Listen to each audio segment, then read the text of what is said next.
Hi, boys and girls. I'm going to read a really great story. It's called The Great Kapok Tree. It's about the animals in the rainforest and about how we need to start saving the forest because they're being chopped down. And it's a really great story. It's written by Lane Cherry. All right, let me move my slide. The Great Kapok Tree by Lynn Cherry. Look at that. There is a map of the world, and you can see around the edges are all kinds of animals that live in rainforest. There's a three-toed sloth, just like my little sloth. I love sloths. You can see the green parts. That's where we have the rainforest, tropical rainforest. All right,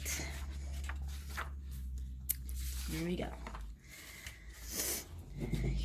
Here's a man and here's a man. Look at the size of this tree.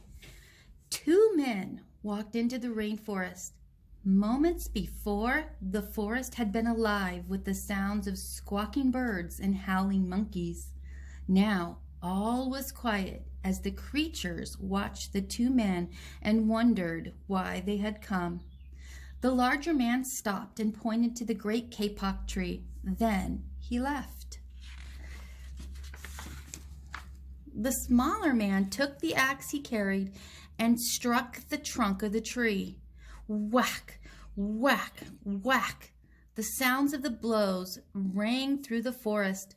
The wood of the tree was very hard. Chop, chop, chop. The man wiped off the sweat that ran down his face and neck. Whack, chop, whack, chop. Soon the man grew tired. He sat down to rest at the foot of the great kapok tree. Before he knew it, the heat and hum of the forest had lulled him to sleep.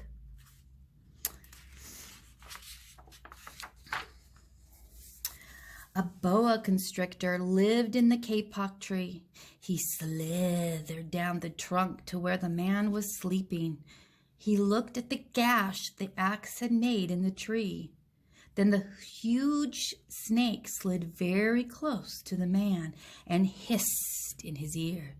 "Señor, this tree is a tree of miracles. It is my home, where generations of my ancestors have lived. Do not chop it down."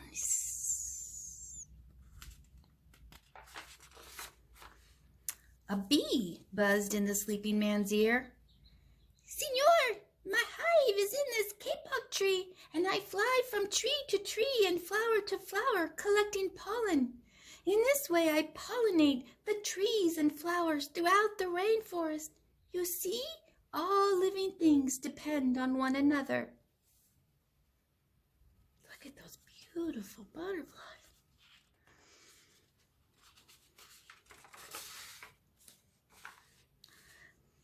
A troop of monkeys scampered down from the canopy of the kapok tree. They chattered to the sleeping man. "Señor, we have seen the ways of man. You chop down one tree, then come back for another and another. The roots of these great trees will wither and die, and there will be nothing left to hold the earth in place. When the heavy rains come, the soil will be washed away, and the forest will become a desert." Oh, but look, it's so beautiful. Look at those birds.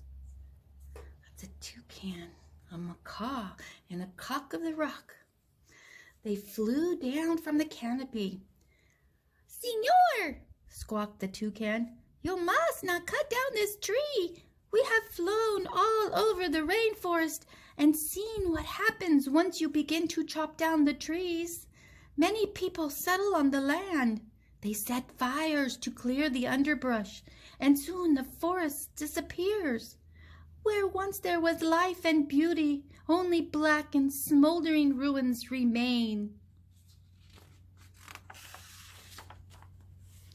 A bright and small tree frog crawled along the edge of the leaf. In a squeaky voice, it piped in the man's ear. Senor, a ruined rainforest means ruined lives, many ruined lives. You will leave many of us homeless if you chop down this great kapok tree. Oh. A jaguar had been sleeping along the branch in the middle of the tree. Because his spotted coat blended into the dappled light and shadows of the understory, no one had noticed him. Now he leapt down and padded silently over to the sleeping man.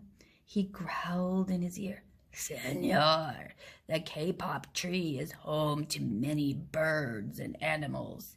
If you cut it down, where will I find my dinner?"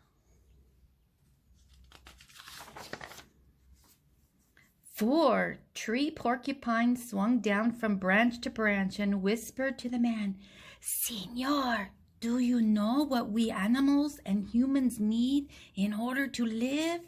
Oxygen. And senor, do you know what trees produce? Oxygen. If you cut down the forest, you will destroy that which gives us all life." Several anteaters climbed down the kapok tree with their young clinging to their backs. The unstriped anteater said to the sleeping man, "Senor, you are chopping down this tree with no thought for the future. And surely you know that what happens tomorrow depends upon what you do today. The big man tells you to chop down a beautiful tree. He does not think of his own children, who tomorrow must live in a world without trees." A 3-toed sloth had begun climbing down from the canopy when the men first appeared. Only now did she reach the ground. Plodding ever so slowly over to the sleeping man, she spoke in her deep and lazy voice. "Senor, how much is beauty worth? Can you live without it? If you destroy the beauty of the rainforest, on what would you feast your eyes?" A child from the Yanomamo tribe who lived in the rainforest knelt over the sleeping man. He murmured in his ear, "Senor, when you awake, please look upon us all with new eyes." The man awoke with a start. Before him stood the rainforest child, and all around him, staring, were the creatures who depended on the great kapok tree. What wondrous and rare animals they were. Do you think he's going to keep cutting the tree down, or do you think he's going to stop? Let's see. The man looked about and saw the sun streaming through the canopy. Spots of bright light glowed like jewels amongst the dark green forest. Strange and beautiful plants seemed to dangle in the air, suspended from the great kapok tree. The man smelled the fragrant perfume of their flowers. He felt the steamy mist rising from the forest floor, but he heard no sound, for the creatures were strangely silent. The man stood and picked up his axe. He swung back his arm as though to strike the tree. Suddenly he stopped. He turned and looked at all the animals and the child. He hesitated. Then he dropped the axe and walked out of the rainforest.